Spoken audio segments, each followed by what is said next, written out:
Welcome to Popcorn Moments, a father and son movie review podcast, where we share our true and honest first impressions, fun and freely for children and adults alike. So go ahead, grab your favorite candy, fill up a thirst-quenching beverage, and slather a large bucket of popcorn with butter, because this is a review that you're gonna want to chew until the very end. Spoiler alert. Because kids say the darndest things, and even I don't know what my son will say during these reviews. Fair warning, but fun nonetheless.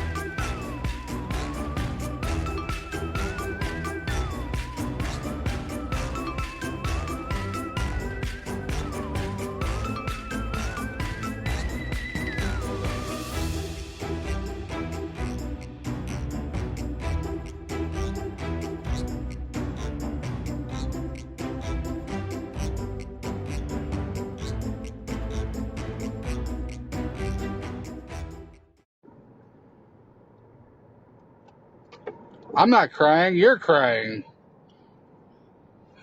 I'm not crying, then who's crying?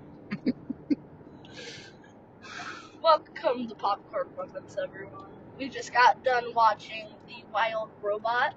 It's a new movie. Very sad. Very, very sad. And funny. Very touching, not so much sad, but definitely pulled at the heartstrings, and I'm still sitting here like, how could a robot bring me to emotions like this? Me too. A robot who did not really have emotions, but yeah, interesting. Okay. So, how would you like to begin breaking down The Wild Robot? I know you mentioned it was based off a book. It was based off of it. I have never read the book. Me neither, but it had a lot to deliver on. Well, I mean, what I can tell you is I have seen all the covers to the book. You have? To all the books. Okay. The first cover of the book, the first book, is just a normal green forest. The second book is more of a yellowish fall color of the trees. Mm-hmm. And then it ends with a burning forest. Oh, wow. I think you just mentioned all the high spots of the entire movie. Exactly. So I'll go back and I'll talk about the original trailer we saw for it, the teaser trailer. When they first introduced like this robot who basically wakes up in the wilderness and all that, like there was no talking. Like we had no idea that there was going to be as much talking as we actually got in the movie, which was actually pretty nice. I didn't want to watch the movie because I thought this is going to be boring. I don't know anything that's going to happen because they're not talking. Again, I really thought it was just going to be a robot running around interacting with animals for almost 2 hours. But thankfully, that's not what we got. But it does it does start off with the robot waking up in the wilderness. On the beach. On a beach. In a wrecked box. And the ocean's crashing like crazy. It is. As we find out, it's a typhoon that happened. Yep. And Rosum 7134. I nailed that. I think it's 4-3. 4-3. Close enough. 3-4, 4-3, whatever. They say names shouldn't have numbers in them and names in them to begin with. So there you get to it. Ends up on a beach where she then sees some otters and she's like, I am Rosum 7143. How may I assist you? I did get some Baymax vibes. I know. They look like Baymax. A little bit. But then they run away because they're terrified. All the animals start to become terrified. Shush! We'll get to it in a second. Sorry. Spoil the movie before we get to it. Spoiler alert before the spoiler alert? Anyway, so she interacted with the otter who ran away. And then she finds that the ocean is about to destroy her. So she tries to climb up a giant mountain. Yeah, giant cliff face, like a wall kind of thing. That's a smart idea. Mm. Yeah. How does she end up climbing? Well, she sees a crab climbing up the side of the mountain face or cliff or whatever it was, and starts going like the crab walks. Like the crab is walking up the side. And she makes it to the top, where she just starts interacting with like every animal she sees. Pretty much. And they all literally get terrified. And she takes pictures of them. She does. She hands out like stickers, like Oprah. Like everybody gets a sticker. Yeah, with their face on. Mm-hmm. And usually the face is terrified. But like the entire time, she's looking for a task because that's what the robot is. It's task oriented. It's a task bot. Mm-hmm. And then we find the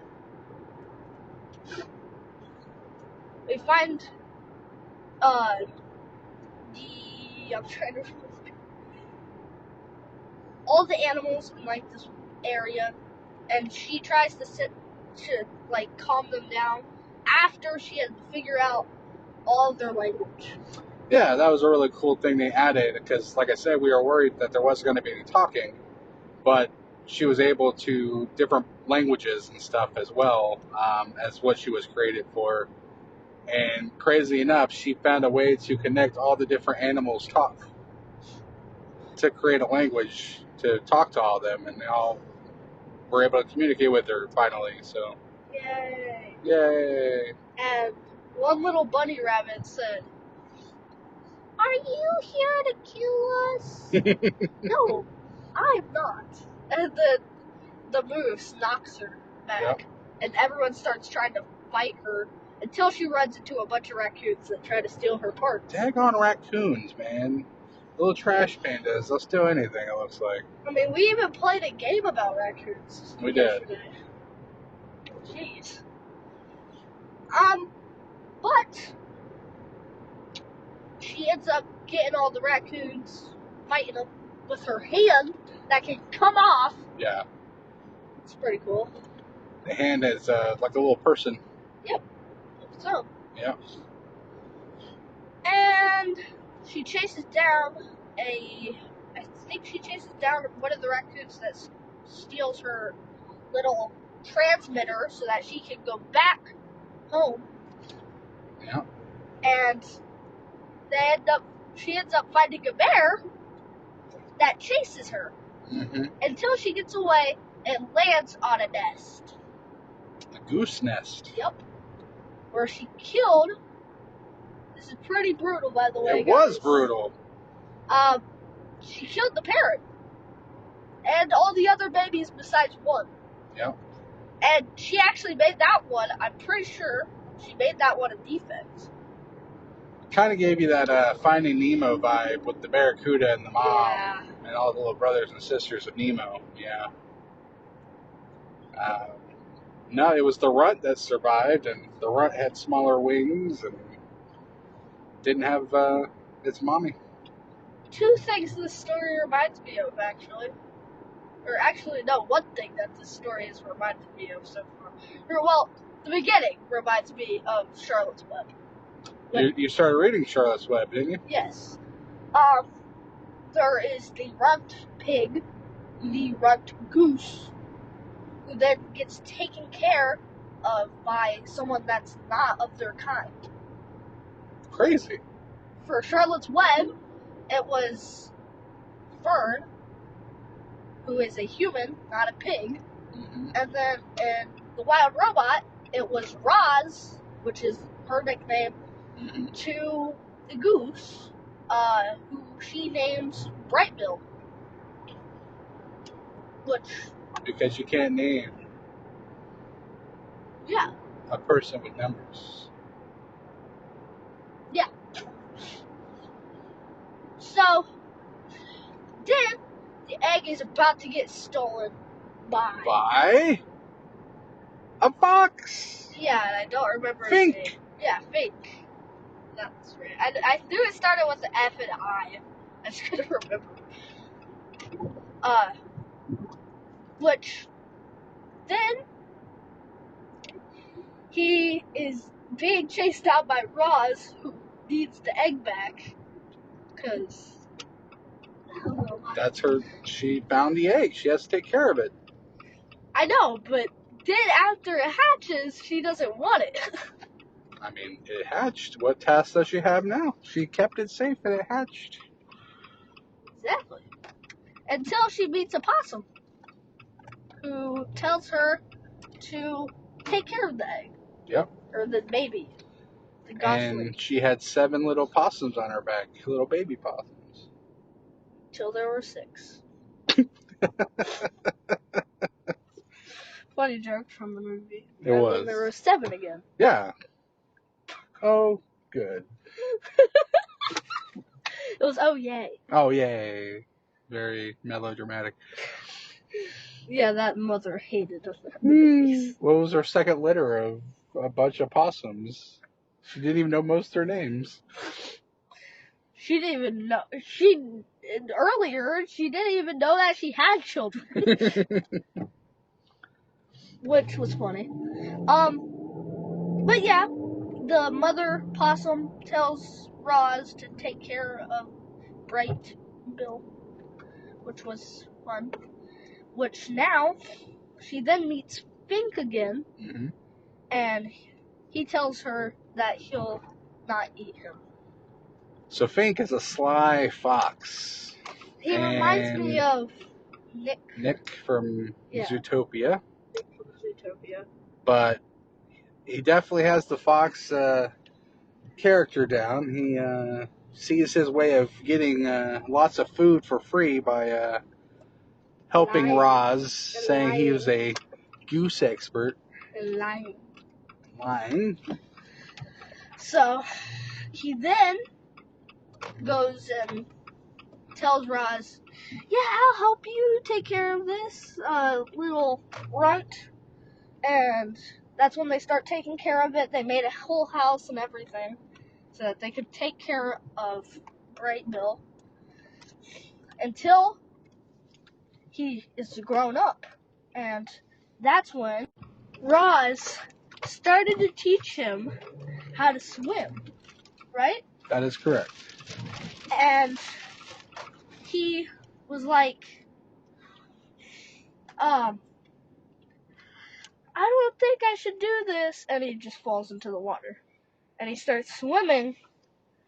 Very awkwardly. Yeah.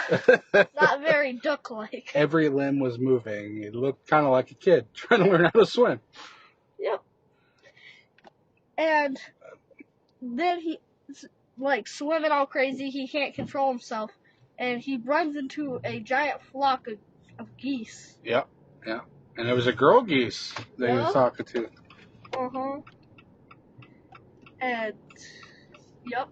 It was very awkward for him because obviously he's swimming all awkwardly. And then the big bully geese show up. No, the adults. They were adults. Were they adults? I thought they were just kids like him, but mean. No, they had adult voices. Okay. They're like, hey, you can't be over here. That Roz isn't nice. So we don't like you either. Yeah, they called Roz a monster. Roz is a monster. And he was like, Roz isn't a monster. And they were like, you really think she's your mother? Ha ha. She obviously killed your parents. Mm-hmm. Which was true. It's true. Which is sad. It was a hard truth for Bright Bill to swallow. Yep. Tough. And he was like, tell me it's not true. And she was like, I can't. It was sad. It was sad. And he ran away from her. Mm-hmm. he went back to the house, which then she tried to calm him down, which she didn't. She wasn't able to. And then she went out to watch some of the geese prepare to fly south. And that's when Roz decided to go get Bright Bill to learn how to fly so that he could fly south. With his own kind. That was something she said, and that was also heavy of her to say. Yeah. I mean, I heard the sadness in her voice. Mm-hmm. So, she then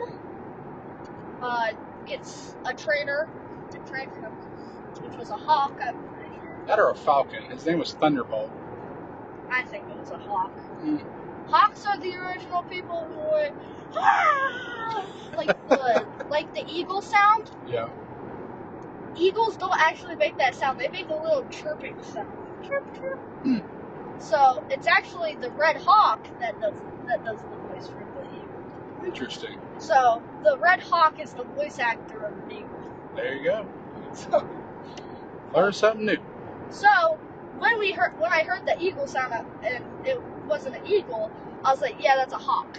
So yeah, so it was a hawk that trained him, and the hawk had tiny wings, and that's what Bright Bill had, right? Yep. So it kind of made sense. so they started training together, and he was a really good flyer. He was. And Roz checked off all of her 3 things, and her task was done. She was approached by the older goose, rather, long neck. Yep. And he said he's been paying attention to what she's been doing and had mad respect for her. And he even said, us geese are grumpy, very hard to get along with. So, but he told her if you can get him to basically survive a whole day in the air, then he would talk about bringing him on to his group to fly south. Yep. So then he ends up having to fly away.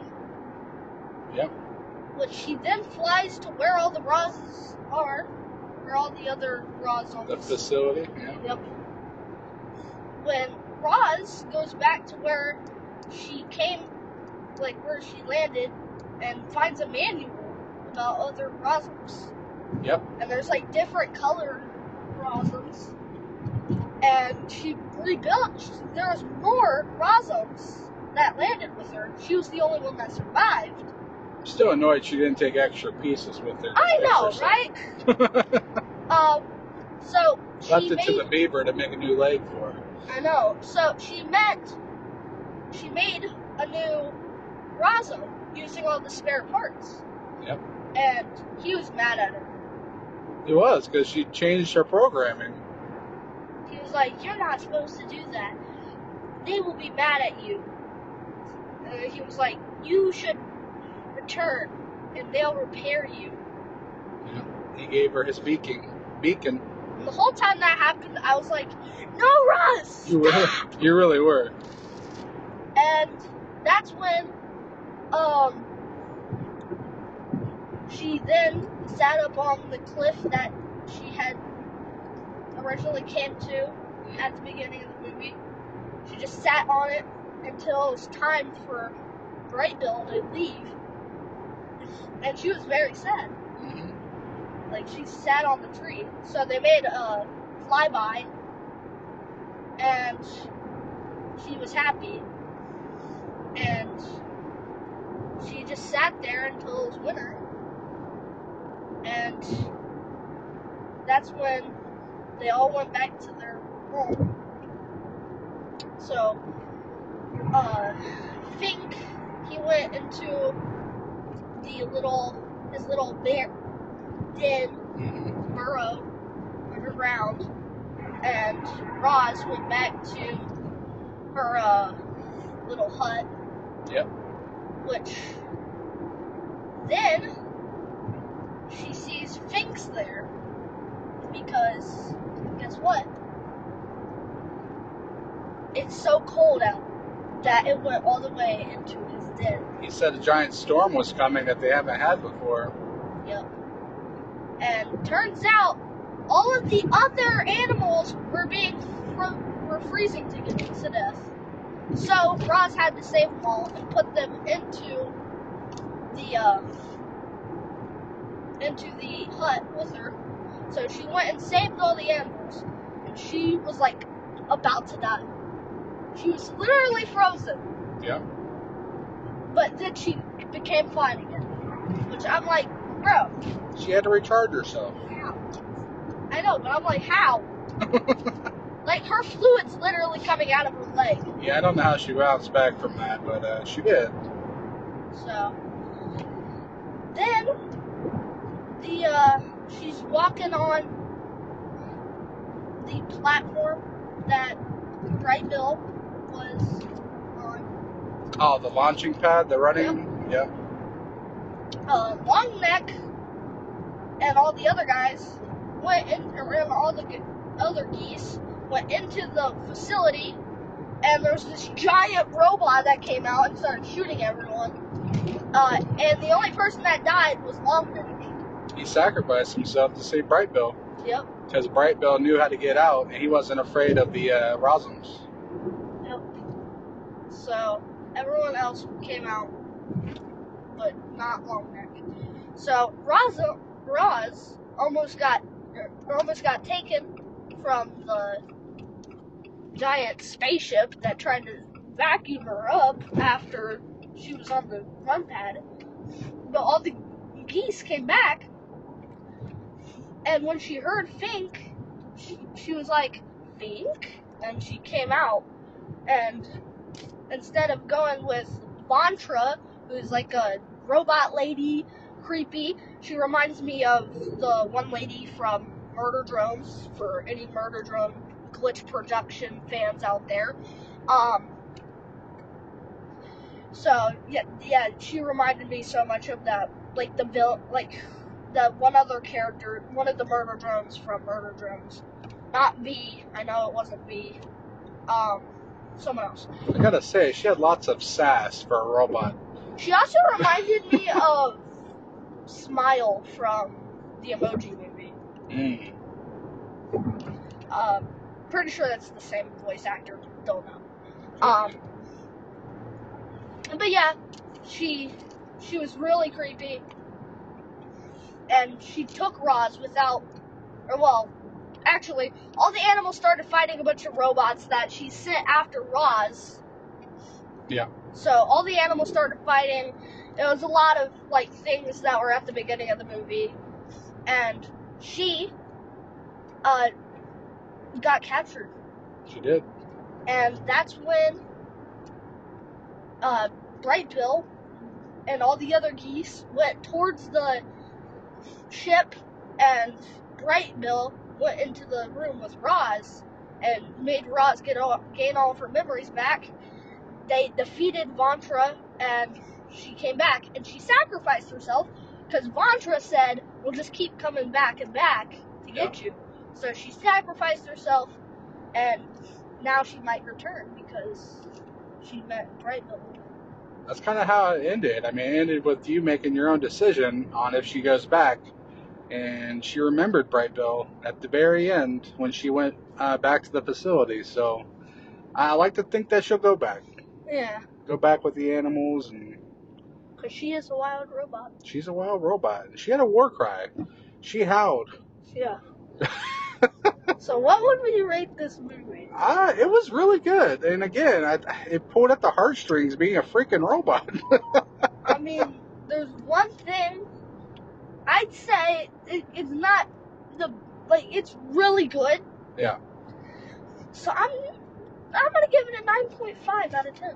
Okay. I was thinking about 8.5. I mean, it's an animated movie, but again, I really think good. I think it was really good. Definitely pulled up the heartstrings. I mean, it was easier to make an animation. It would be way harder to do it in live action. Yeah.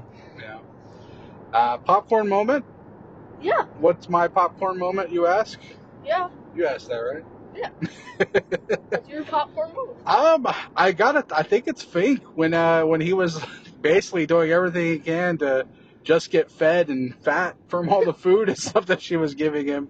That was a pretty good moment, I thought. And my popcorn moment was, I have 7 kids.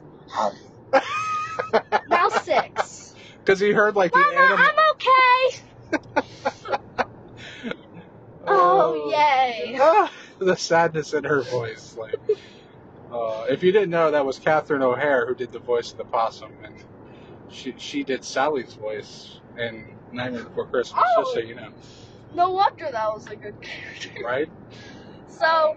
Overall, though, great movie. Yep. Definitely would recommend it to those with kids, or grown folk who enjoy animation as well. So, I feel that's where we need to leave it off. Okay. Everybody, that was popcorn moments. I hope you guys enjoy. Bye. Bye.